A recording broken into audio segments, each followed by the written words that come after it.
Ayan guys, busy-busy ang aking dalawang anak sa pagkabit ng cortina. Pansamantala lang yan guys na ikakabit yung cortina. Kasi pipinturahan din namin yan ng panibago. Pinturahan ng panibago yan guys. Ayan. Si Bunso at si Nika ang parehong bunso sa lalaki at sa babae ang nag-aayos ng bahay. Diba?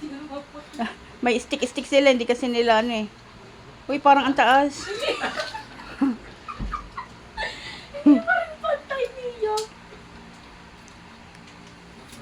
Ayan guys, kakabit nila yan. Ayan.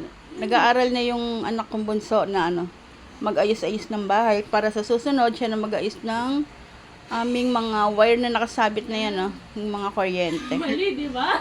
Diretso ka kasi Yan. Taas.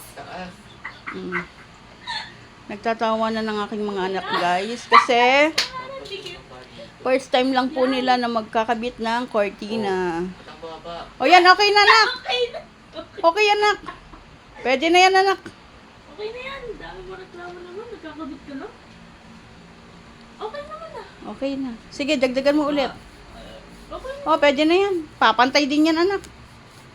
Kasi nasa bandang huli yung niyan sukat. Magiging sukat dapat yan bandang huli.